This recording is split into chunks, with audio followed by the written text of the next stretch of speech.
Okay, so we're moving into a slightly different section now, which is focusing on compliance for the next 2 sessions leading us up to lunch. The first one is around reg tech and improving compliance through technological solutions. So I'm going to leave the introductions to our moderator, who's Peter Murray, who's extremely experienced and knowledgeable in this area. He's the head of gaming at Alexem Services, and I'm going to pass over to him now.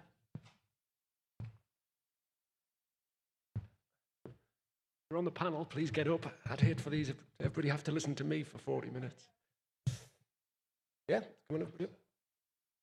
There's, I think you need to be mic'd up first.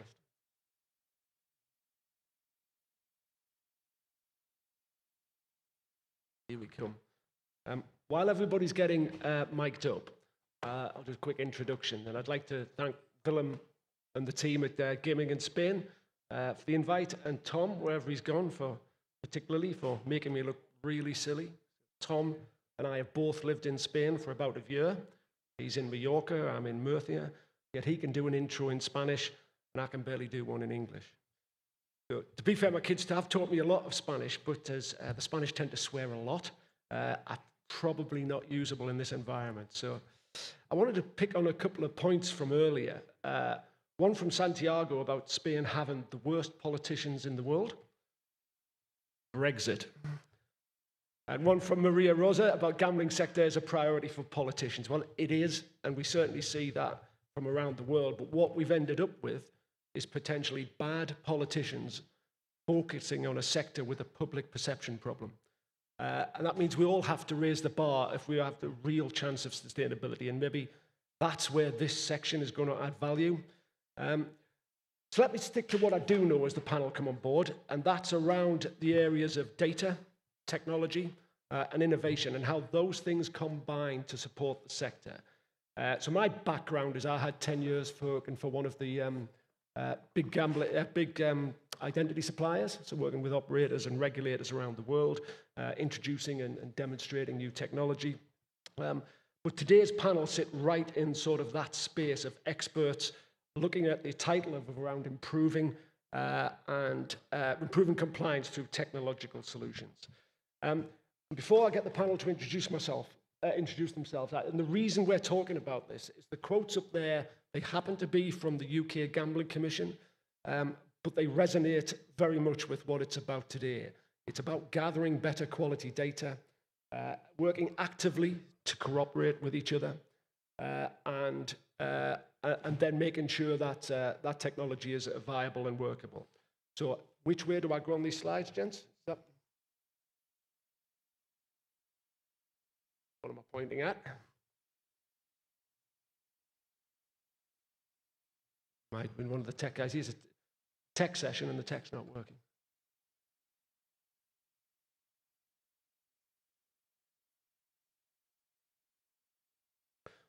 Probably what I'll do is while we're waiting, we'll do an introduction. What I wanted to do is give everybody a couple of minutes to go through who they are and what they do. They all have stuff that adds value from a technology and data point of view. So I think we'll go the way this is going. We've got everything from a professor, genuine bona fide professor, to some new technology that's in the industry, to some providers that are busy helping the industry with some of its challenges it has. So we'll go from the far end. Roger, a couple of minutes, just introduce who you are, what you do, what the company does. So my name is Roger. I'm part of an organization called Idnow. Essentially what we're doing is we are doing player verification in, I would say very, very complicated parts of the world like Germany. Believe it or not, the compliance in Germany is very complicated, and this is where the company is from. And then we kind of also help, obviously, onboarding customers for, let's say, other products. Like an example, bingo, when you have the older generation playing the products that need a little bit more hand-holding, how to essentially onboard themselves on the product. Good stuff. Matt, yourself? Good afternoon, everyone. I'm Zarb-Cousin. I'm co-founder of... Thanks very much. My name is Matt. Is it on? Who knows? Yeah, that's better. Awesome. My name is Matt Zarb-Cousin. I'm co-founder of Gamban. Gamban is software that blocks access to gambling sites on all devices, and you might think, what's the industry doing with something like that? It's primarily for people who self-exclude from their platforms, and they can offer this software to the people that self-exclude. It stops them accessing any other gambling site. Our block list of gambling sites is probably the most, well, I'd say it's the most comprehensive block list in the world. We've got about 47,000 domains and apps and millions of subdomains that we block. And we are on iOS, Android, Windows and Mac, and have about 50,000 users total. So we're working with 14 operators, and obviously we'd like to work with as many as possible. Yeah, and I think if we look at where we're going to go through 4 questions around innovation, identity, regulators and collaboration. And certainly that new technology that's coming, especially from problem gambling and self-exclusion areas, are a real area of interest, I think, to everybody in whatever your market is.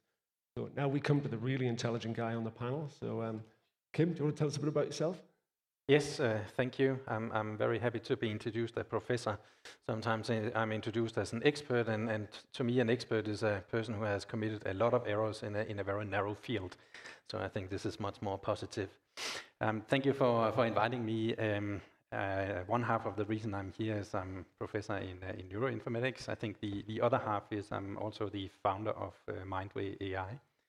And some of the things that we are working on is to try to go essentially beyond artificial intelligence. So there's a lot of talk in the industry and many other fields also that AI is a solution to many problems, including finding problem gamblers.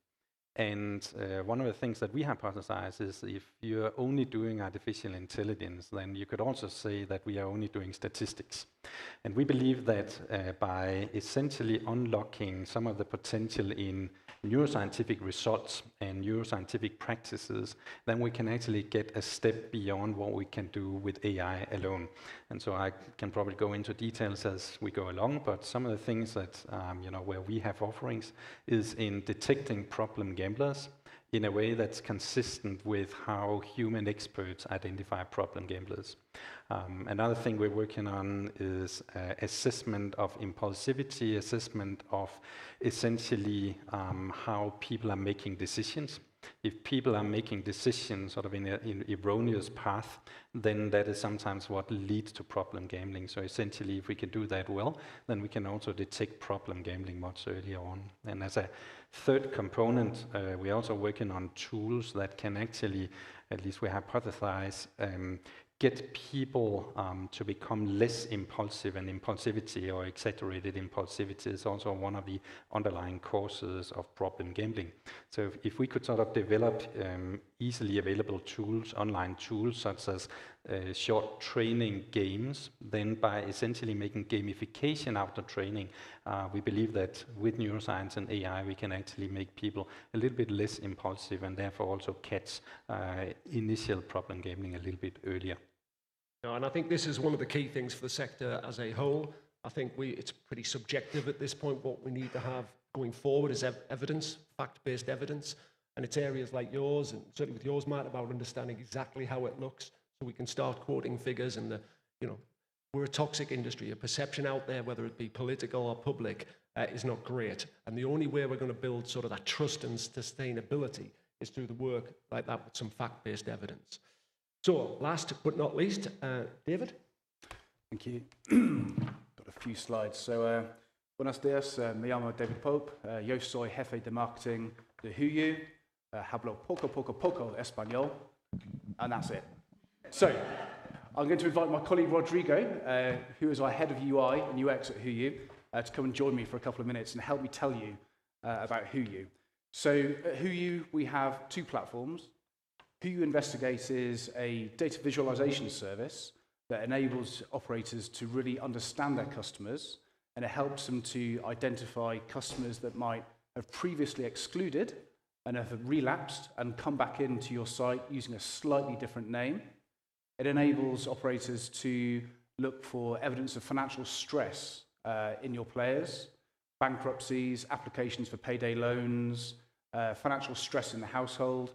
So HooYu Investigate takes KYC to the next stage, what we call UIC, understand your customer, to really get to know your customers and make sure that you're looking after them and making good, responsible gambling decisions.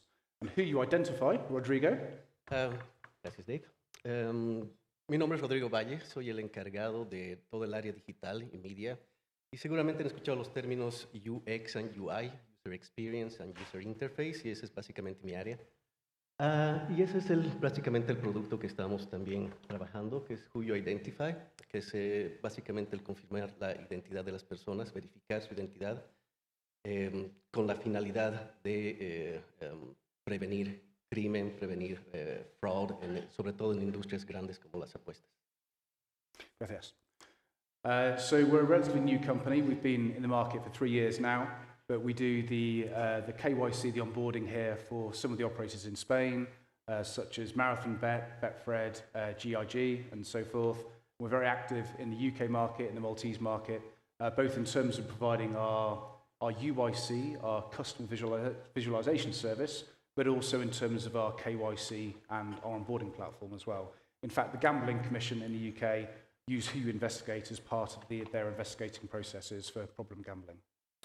Now, what we're really trying to do at HooYu in terms of identity is bring together lots of different identity technologies. There's lots of companies out there, they all do something slightly different. Some companies do database checks, other companies will do PEPs and sanctions, other companies will do document validation.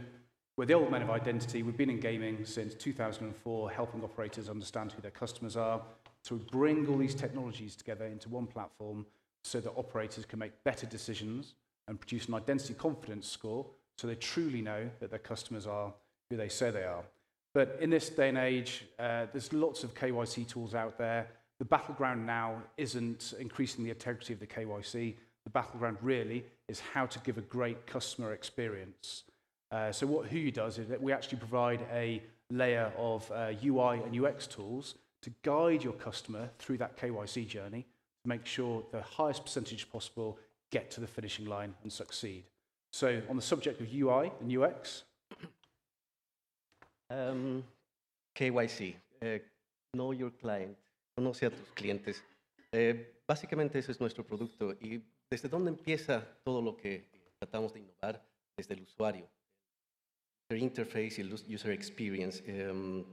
Y para eso nos proponemos mucho el hacer pruebas con los usuarios, ver cuáles son sus necesidades, entender sus necesidades, y no solamente para los usuarios estándar, digamos, por decir de una forma, sino también aquellos que necesitan alguna extra ayuda, lo que ahora se denomina accessibility, inclusivity, seguramente son términos que han escuchado y que están poniéndose muy de moda, y es agarrar a este grupo de usuarios que no pueden interactuar de una forma común con los diferentes dispositivos que tienen a la mano.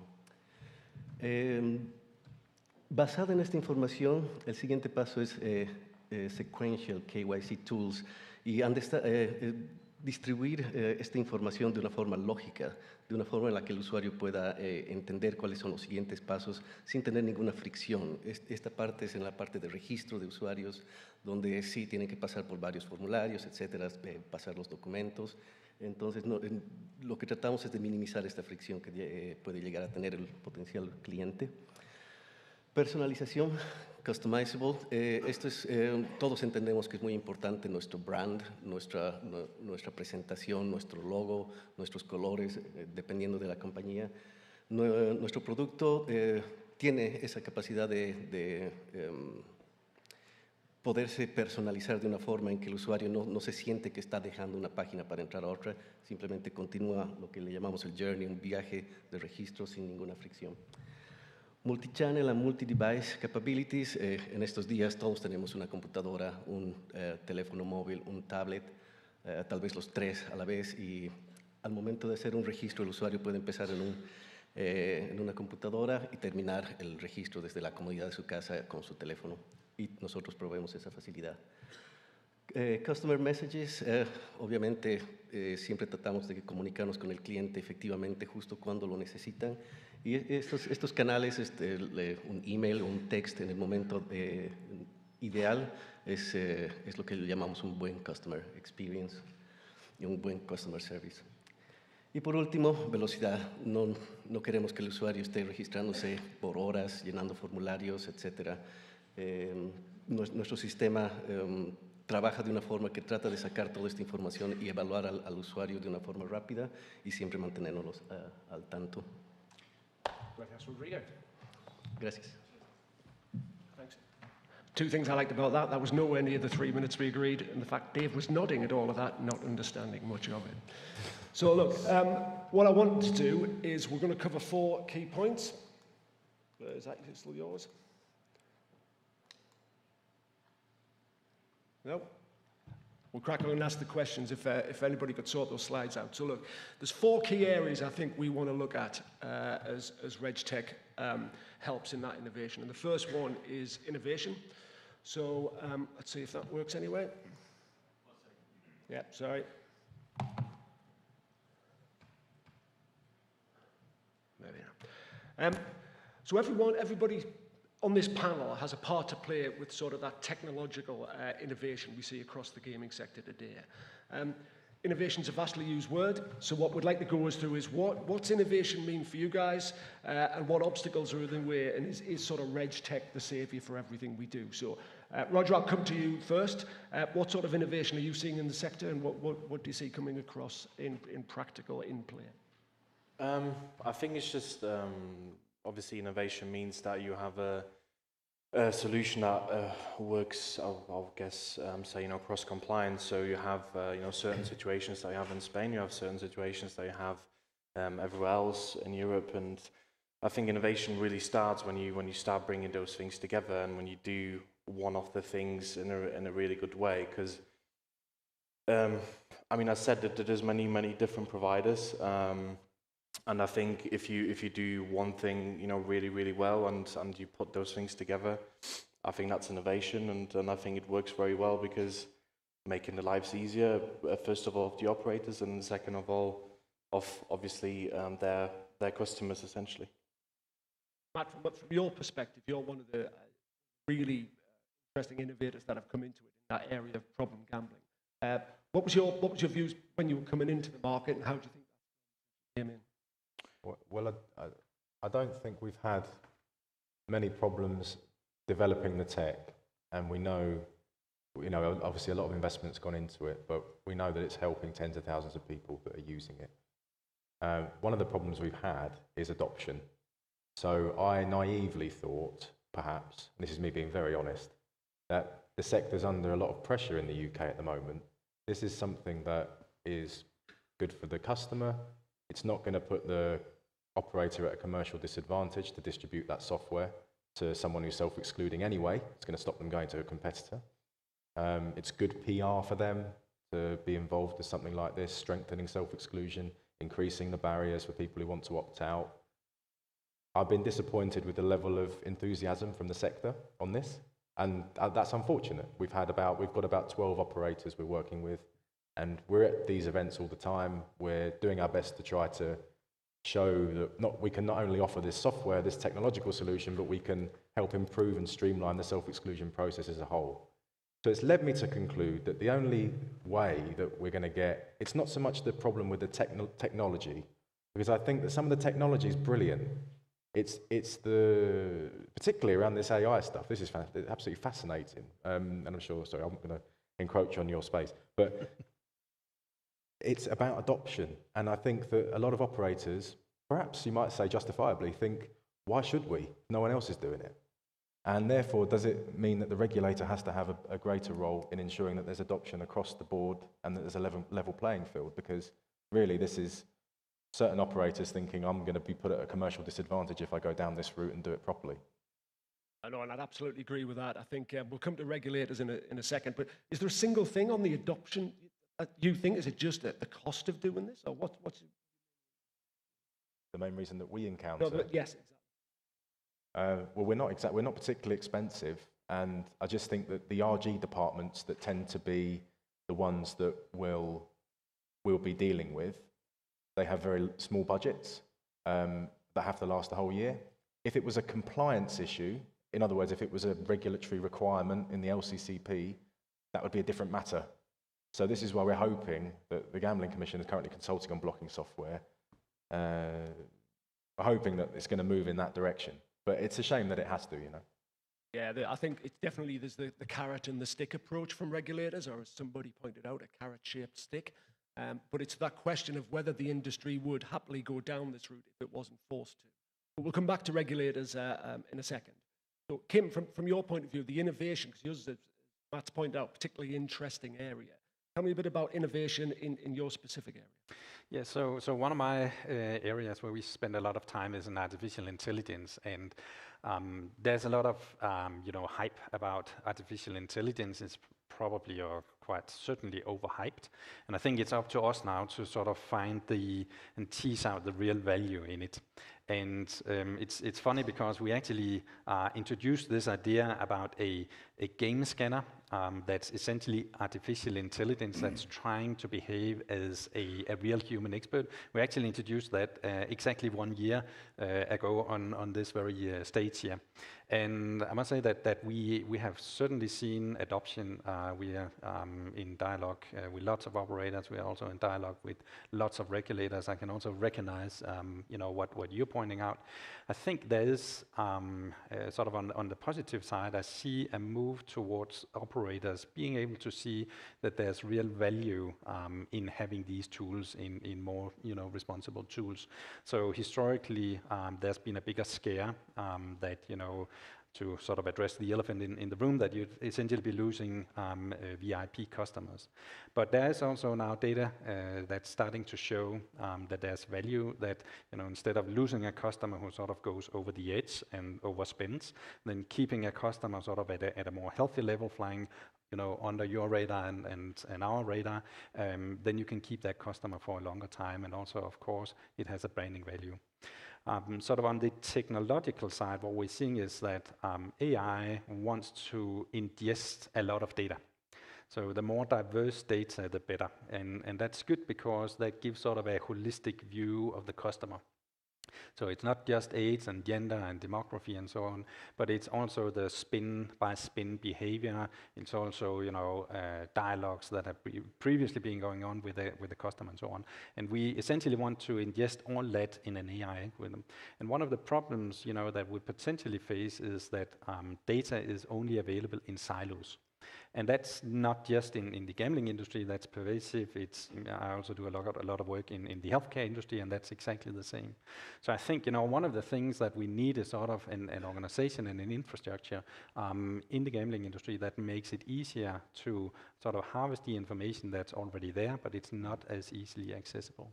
And then what we can promise, on the other hand, is that people are also saying, well, then it's good that you ingest all this data, and you can make a prediction of whether somebody is going to be a problem gambler a year from now. But AI could also be considered just as a black box. And that's also one of the concerns and one of the scares about AI. So I think on the other hand, then, you and I working on this side should then also commit to actually making solutions that are explainable. In the sense that, it shouldn't just point out that here's an at-risk customer. It should also be able to say, well, based on all this great data that we have available, we can now point to, it's this factor and this factor and this factor. Together, that means that we are making a sensible prediction here. Then it becomes a tool that has a lot more value. You're relatively new to the market. Have you encountered, like Matt, sort of the obstacles in the way? You all say it's a good idea. We all, want to be able to solve this problem. Have you encountered many sort of obstacles in the way of embracing this? Yes, we do see it to some extent. I think what we can also do on our side is to offer a portfolio of solutions that are, some of them are require a lot of resources to integrate, or at least some resources to integrate. If we can also offer tools that are sort of more readily available. So for instance, we are working on offering an online tool for essentially a gamification of the traditional self-test. So there's a number of self-tests available out there, like the PDSI, the GAM test, the SOC score even. So sort of verbalized tests where a customer can be referred to the site and then essentially answer questions about their own perceived gambling behavior. What we have essentially done is to develop a game. It's been in existence in the neuroscience and behavioral sciences for a long, long time. And after all, a game is what customers will expect when they go onto an online gambling site. So we think that that is much more engaging on the one hand. On the other hand, it gives us a lot of information in sort of a safe environment about how the customer is making decisions, and if we see signs that this decision pattern is going to develop into pathology over time. And then the good advantage here is that it gives us a lot of information, but it's technically very easy to integrate, and it's also, as you say, it's also from a price perspective, it can be made attractive, so it's not overly priced. So I think, if we, on the other hand, can also offer solutions that can be sort of gradually accepted in the market, that can also be a way forward.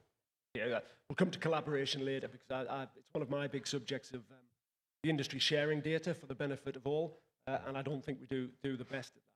I'll just quickly flick through these slides so we're back up to space, because it is about improving compliance. RegTech clearly won't sort of save the day on its own. But we've been looking at innovation. Now what I want to do is dive into sort of the area of identity and understanding the individual. So KYC is changing dramatically. It's all part of the industry, and it's a very strong focus from a regulatory perspective. Those days of a single platform finding you on one database have gone. So I'll come to you first, Dave. What's your view on KYC, how it's changing, and what it's going to look like in the next couple of years? So there's always new KYC technologies coming out, but I think sometimes the take of new technologies, the Gambans of this world, for example, I think that's stifled by that age-old equation between compliance and convenience. Yep. And gaming operators often take a minimum standards approach. Yep. I do see evidence of that changing. It was Responsible Gambling Week in the UK recently, and as part of that, we interviewed an ex-problem gambler who used payday loans quite a lot to fund his gambling habit. He had something like 26 payday loans. He operated across 100 different gaming sites. And as part of that podcast, we polled a load of gaming operators, and 80% of them said that they actually would be interested at checking databases to see if the customer had applied for payday loans, and they'd be interested in doing that at point of account opening, not further down the line in terms of problem gambling investigation. So I do see it changing. The technologies are always changing, but it's the willingness to go beyond minimum standards that needs to change, and that's got to be driven by the regulator. Yep, I'll come to that. We've got regulators in a second. So, Roger, from your perspective, a relatively new entrant to the market, talk to me about your version of KYC, what you've learned from other markets, and where you see the strength in that. It's a tough one. I mean, first thing, what you see is that, everyone's just, bashing gaming operators. You're doing a bad job here, doing a bad job there. But in the end of the day, the really crucial data that would come from financial services or the CRAs is essentially not available as such. So how would you easily, an example, identify a problem gambler? Well, if you would have an example, access to a certain databases that obviously loan companies have, that an example banks have, and also you would obviously identify that a lot quicker. So I think, in my opinion, KYC as such will change, and it would have to be cross industries as well, because in the end of the day, the financial services, they hold a certain key to unlock these things to know about your customer, but then at the same time, obviously gambling businesses, they know things that would be helpful to other businesses. So in the end of the day, we the way I see it, it's going to be a lot more holistic. It should be, my ideal scenario, how I would see it, let's have a let's say like a e-passport. Let's empower the customers more to share their data with the operators. So have an example, store their data in a blockchain that is easily available. So once they're verified, that result is then stored against that person, etc., etc. So, again, there's many different ways how you can spin it, where you can go, but really there has to be this cross-industry engagement to make the lives of people easier and the operators, because at the end of the day, we're going to have politicians just getting fame of the operators because they keep bashing them, and but today help them to be better. No, I'd absolutely agree with that. And I think that the point of the slide I've put up there is all around something called the me-to-be society. But ultimately, that's you as an individual and the power of your smartphone holding that data and deciding what goes out. And I think it is fundamentally changing how identities look in the sector. Sort of, Matt, from your perspective, you're slightly different. It's a technology play, but from a KYC perspective, how do you see what you guys do fitting in with that? Well, obviously, we would come in at the end of the customer journey once they're self-excluded. Obviously, the operators that we have aligned with already, not many are distributing the software, so you can't. There's an issue there as well with distribution once they've aligned. Some self-exclusion systems are very difficult for the customer to navigate, difficult to find how you self-exclude and all that sort of stuff. But I think the discussion here is, and rightly so, has been more about prevention and how do you get someone to, how do you stop someone getting to the point where they have to self-exclude? Can we prevent harm? Can we intervene at a level further back than once they've already lost all their money, all the money they have access to, and then they never see that customer again, and then it fuels this kind of infrastructure where you have to then spend loads on marketing to get new customers all the time, and it's just the whole thing is a vicious circle. From our perspective, there is a technology there. So Equifax, for example, they have their own system where if all operators used Equifax, which is like a credit rating agency that has a system and access to all user bank accounts and salary and lots of information on people that you could adequately carry out an affordability check with. If all the operators were signed up to that and all the operators did it, then affordability checks could be carried out effectively. But the problem is there are some operators that don't want to do it, and therefore the regulator has to mandate that sort of stuff. Now, there's been calls in the UK for stake limits online. That hasn't come out of thin air. That's arisen because these affordability checks haven't been carried out adequately yet. And when the gambling operators appeared at the all-party parliamentary group in Westminster in the inquiry, and they said, they were asked whether they think there should be a £2 limit to slots online, they said, no, we've got all the data. We can see how much, we can track someone, all their gambling, we can carry out affordability checks, you don't need to put stake limits online. And then they were asked the question, well, what is an affordable level of losses for someone? What proportion of their salary, say if they earn £30,000 a year, which is a fairly median salary, how much can they lose a month before an affordability check would be triggered? And they couldn't answer the question. So, I mean, if we're going to actually go down this road of saying, okay, we want everyone to gamble what they can afford to lose, then I think the industry as well has to be prepared to step forward and say, okay, we are going to agree that the average disposable income each month is £500, so these checks should happen after someone deposits £500 a month.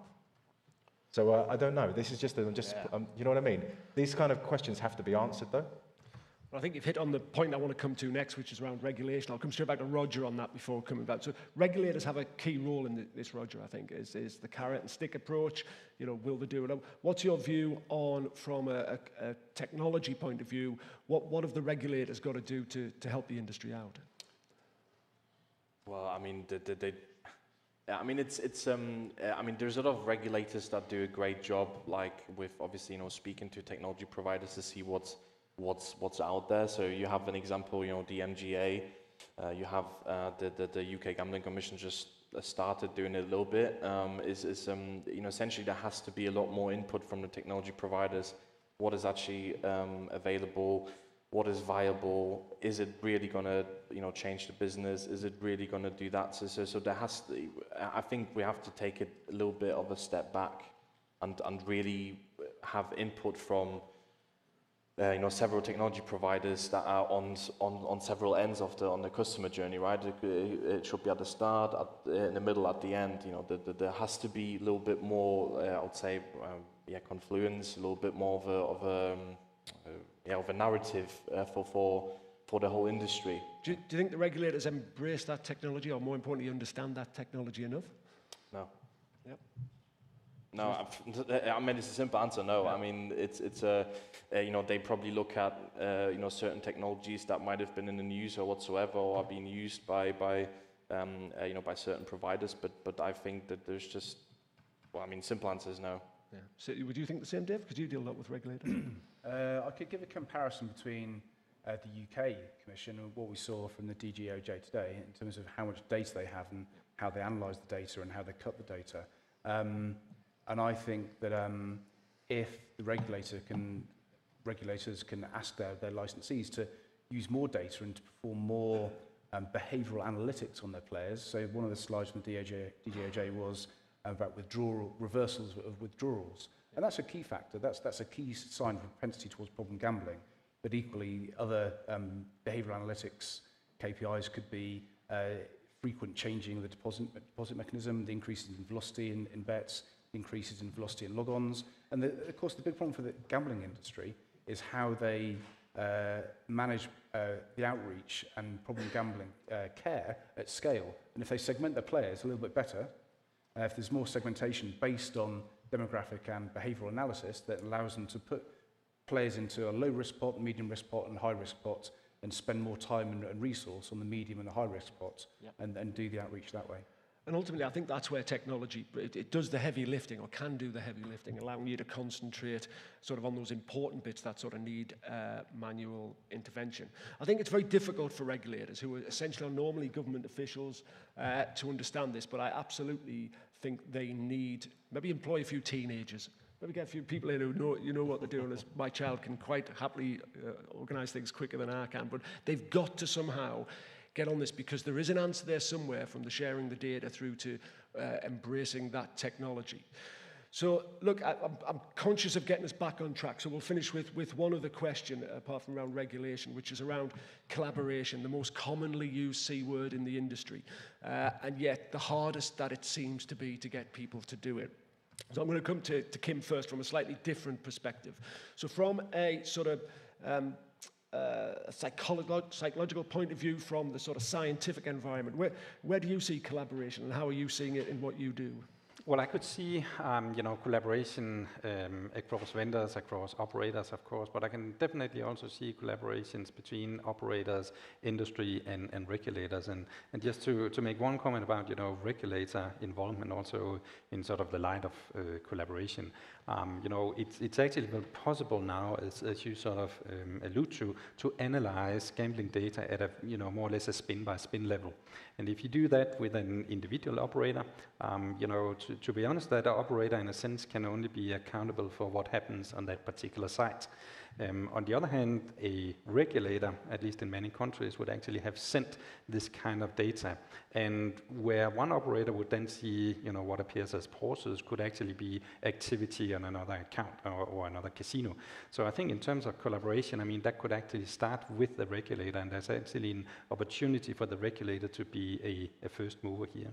An alternative to that, and that's also something that we're looking into, is sort of the technological or new technological advantages that actually makes it possible to collaborate not on a sort of a person-by-person level, but extracting knowledge about gambling behavior or gambling misbehavior on individual sites, and then combining that into a more grand model or a unified model of problem gambling that can then sort of be updated with the individual operator. So if you could sort of extract knowledge about problem gambling, but not personal information, then, you know, we'd be complying with GDPR, data ownership, and so on, but we'd still be learning a lot and become better at identifying problem gamblers. Yeah, I think it's a really key point, and I think trying to get everybody to collaborate, and certainly with the data sharing side, is self-exclusion might be that first point to drive that kind of behaviour, where the industry, that's very slow to want to adapt to that, is now being forced to through various jurisdictions and generally self-regulation. Matt, come to you next. So from a collaboration point of view, what have you been involved with? What's your thoughts on how the industry does that? So I think self-exclusion, I think certainly on the issue of self-exclusion, it shouldn't just fall to the industry. I think that there are other sectors that can play a massive part. So what we're trying to do is build a self-exclusion network almost. So you have GamStop, the self-exclusion register, Then you have Gamban, which is the software on the device, so that blocks the device. And then we're trying to encourage other banks and financial institutions to offer blocking at a transaction level. Yeah. So if you have all of those things, you self-exclude through the operator, and you self-exclude through all the other possible avenues. We're trying to get internet service providers and mobile networks as well to look at putting blocks in as well. So makes it as difficult as possible for someone to circumvent, and then their recovery and their treatment can be more successful. Yeah. So yes, I think collaboration is incredibly important, but it has to be not just within the industry, but also other sectors too. No, I agree with that. So the last 2 points, I think, from Roger and David. I'll come to Roger first. So from when you're looking at the whole round of identity and understanding an individual, where do you see collaboration's role in that, and how do you encourage it? Ask the politicians or ask the people who created GDPR, I guess, because as soon as you mention collaboration, yeah, the neck hair of a legal counsel just go up straight away. It's like a spider sense. Yeah. No, but essentially, I mean, collaboration is a very, very tricky part, because obviously on one side you have the commercial line, which obviously in the end of the day an operator wants to make money, which obviously they're entitled to. On the second line of things is obviously the kind of security part and whatever you do in there, and obviously bringing those together is very hard. But what I would say is, don't use compliance as a stopper or collaboration as a stopper. Use it as a business enabler. So the more you work together, the better it just works out for everyone, because the cost sharing is there, the data sharing is there. And again, just making, I mean, I've probably said it 4 or 5 times, but just makes everyone's lives easier. Then we don't have these conversations that the industry is toxic and everything's going on, and maybe the Labour Party can give us all a break for 5 minutes. Yeah, absolutely. And I think you're right on that. I think we all want sustainability and a bit of trust, and we'll only ever get that from working together. So last word to you on this point, Dave. Talk me through your thoughts on collaboration.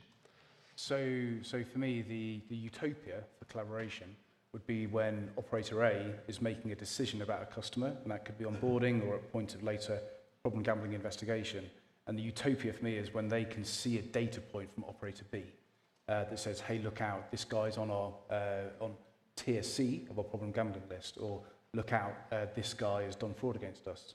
Now, that would be the utopia, but I think a lot of operators are scared to participate in that, as Roger said, because of GDPR, but also because of fears over the practices of whaling, whereby operators might go, oh, don't touch this guy, he's a bad customer, when in fact he's one of their best customers. Yeah. So how the industry gets over the hump of that issue, I don't know, but to say the same phrase again, it's got to be pushed by the regulator.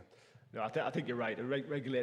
We've reached, I think, the end point of self-regulation. I think how the regulator handles that's going to be critical. So look, I think we've taken up enough time. We've hopefully got a couple of minutes back on track. So I'd like to thank the panelists, and if you could give them a round of applause, thank you very much indeed.